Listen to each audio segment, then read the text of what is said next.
बेगूसराय में बेखौफ अपराधियों ने गुरुवार को बेगूसराय सदर प्रखंड क्षेत्र स्थित परना पंचायत के मुखिया और भाजपा समर्थक वीरेंद्र कुमार शर्मा की दिनदहाड़े गोली मारकर हत्या कर दी। घटना चांदपुरा रजौड़ा पथ के परना तरैया ढाला के समीप की है। घटना की सूचना मिलते ही जिले भर में आक्रोश फैल गया और लोगों ने जिला मुख्यालय के ट्रैफिक चौक पर शव के साथ NH 31 को जाम कर यातायात ठप कर दिया। इस दोनों करीब 3 घंटे तक NH जाम रहा। बाद में सदर DSP अमित कुमार एवं CO सहित अन्य अधिकारियों द्वारा उचित बाद एवं सभी अपराधियों को 48 घंटा के अंदर गिरफ्तार करने के आश्वासन पर लोग शांत हुए तथा शव को पोस्टमार्टम के लिए सदर अस्पताल भेजा गया है। घटना की सूचना मिलते ही पुलिस की विशेष टीम लगातार छापेमारी कर रही है। FSL की टीम भी घटनास्थल पर पहुंचकर मामले की छानबीन कर रही है। SP योगेंद्र कुमार ने भी घटनास्थल का जायजा लिया है। इस दौरान एक व्यक्ति को हिरासत में लेकर पूछताछ किया जा रहा है, जबकि शेष की गिरफ्तारी के लिए छापेमारी चल रही है। घटना के संबंध में बताया जा रहा है कि दूसरी बार मुखिया निर्वाचित हुए वीरेंद्र कुमार शर्मा काफी लोकप्रिय थे। गुरुवार को करीब 12:30 बजे मोटरसाइकिल से वह अपने घर से बेगूसराय सदर प्रखंड कार्यालय आ रहे थे।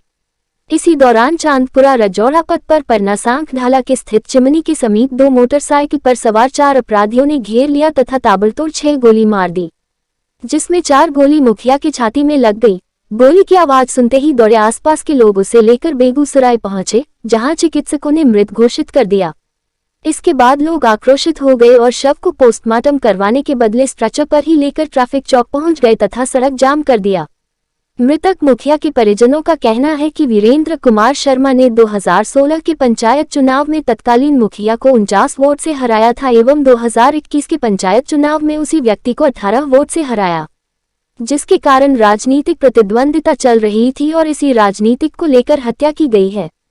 सड़क जाम कर रहे जिला मुखिया संघ के अध्यक्ष मोहसन ने कहा कि पूरे बिहार में जनप्रतिनिधियों पर लगातार हमले हो रहे हैं। शासन प्रशासन हथियार का लाइसेंस नहीं दे रही है।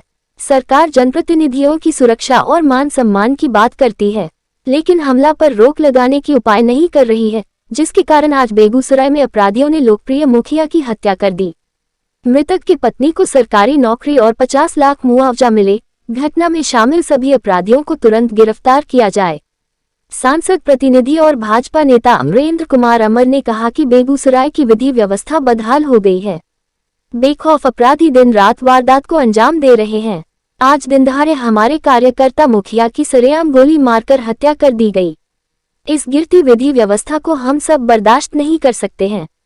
करीब 3 घंटे तक सड़क जाम रहने के बाद मुखिया संघ के जिलाध्यक्ष एवं सांसद प्रतिनिधि ने DM एवं SP से बातचीत किया तथा उचित आश्वासन मिलने के बाद लोग शांत हुए और शव को पोस्टमार्टम के लिए सदर अस्पताल भेजा गया। फिलहाल मुखिया की हत्या से बेगूसराय में दहशत और आक्रोश का माहौल कायम है। बिहार के बेगूसराय से अंशु कुमार की रिपोर्ट। सर, जिला में प्रतिदिन आए दिन घटनाएं होती जा रही है, इसके लिए क्या संवेदना व्यक्त करें? देखिए, आज परना के 2 बार के मुखिया, लोकप्रिय मुखिया वीरेंद्र शर्मा की हत्या हो गई है। देखिए, परना पंचायत के 2 बार के लोकप्रिय मुखिया वीरेंद्र शर्मा की गोलियों से भूनकर हत्या कर दी गई और ये कानून व्यवस्था पर बड़ा सवाल है। बड़ा सवाल इसलिए है कि पिछले 20 दिनों में 15 से 16 हत्याएं हुई। कुछ हत्याएं तो ऐसी हुई जो ब्रॉड डे लाइट में, अब स्वर्ण व्यवसायी की हत्या हुई या उसके बाद बाईपास सड़क में जो लूट की घटना हुई और उसमें हत्या हुई।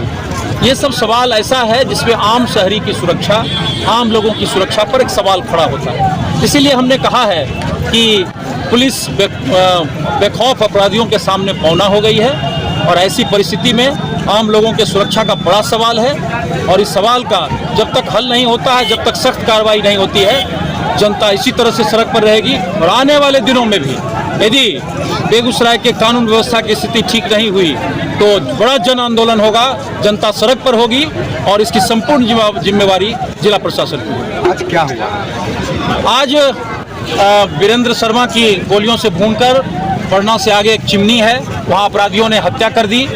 परना पंचायत के मुखिया का मैं अधिवक्ता भी हूँ और पिछले 2 कार्यकाल से, पिछले बार जब जीते थे उसके बाद भी उन पर हमला हुआ था और उसके बाद भी लगातार हमला होता रहा है। इन्होंने आर्म्स के लिए लाइसेंस के लिए अप्लाई किया था, इन्हें आर्म्स लाइसेंस नहीं मिला। ये लगातार जनप्रतिनिधियों से मिलकर कह रहे थे कि हमारे जान पर खतरा है। पिछले बार भी ये 18 वोट से जब जीते तो प्रतिद्वंदी उम्मीदवार इनके ऊपर आंख खड़ा करके इनकी हत्या के लिए धमकी देता था। इसीलिए सारे पहलू सामने हैं। ऐसी परिस्थिति में पुलिस को सख्त कार्रवाई करनी चाहिए। अपराधी चिन्हित हैं। देखिए, आज दोपहर नीमा चांदपुरा थाना क्षेत्र पुराना पंचायत है, उसके मुखिया हैं वीरेंद्र कुमार। देखिए, आज दोपहर तकरीबन 12 साढ़े 12 बजे नीमा चांदपुरा थाना क्षेत्र का एक पंचायत है परना, उसके मुखिया हैं वीरेंद्र कुमार जी। शहर वो अपने पंचायत से शहर की ओर जा रहे थे।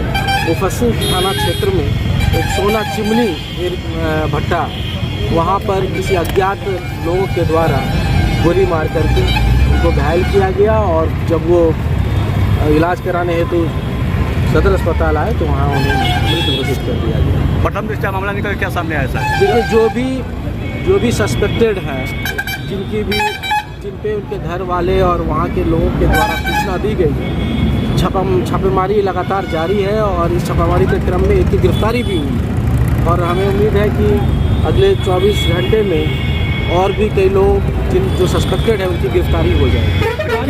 हत्या कारण सर क्या सामने आया? देखिए, घटना का अलग अलग कारण बताया जा रहा है। अभी घटना का कारण मुख्य रूप से घटना के घर वालों के द्वारा जो बताया गया है वो आपसी रंजिश का मामला लग रहा है। तो हमारे पास जो भी सूचना है हम लोग उसके अनुसार अभी छापेमारी कर रहे हैं। जिनको गिरफ्तार किया गया वो कौन है? क्या सर इस तरह की बात आ रही है? ये बात अभी संज्ञान में आई है कि चुनाव जीतने के बाद कुछ असामाजिक तत्वों के द्वारा उनको धमकी दी गई थी। पुलिस इन बिंदुओं पर भी जाँच कर रही है। सर, नीमा चांदपुरा थानेदार पर भी आरोप लग रहा है मृतक के परिजनों के द्वारा। हम लोग उसकी भी जांच करवा रहे हैं। जिसके द्वारा सर जिसकी गिरफ्तारी की गई थी वो कौन सा लोग हैं? नहीं, अभी उसका नाम हम लोग नहीं बता पाएंगे। सब कौन है? जनप्रतिनिधि हैं, अपराधी हैं, कौन है सर? हम लोग अभी वो खंगाल रहे हैं कि उनकी गतिविधि क्या रही है विगत दिनों में और आगे क्या निकल कर आता है, जो कुछ भी आगे की गिरफ्तारी तय की जाए। सर, कितने दिनों तक NH 31 को जाम रखा है? तकरीबन 1 से 1.5 घंटा तक जाम रहा है।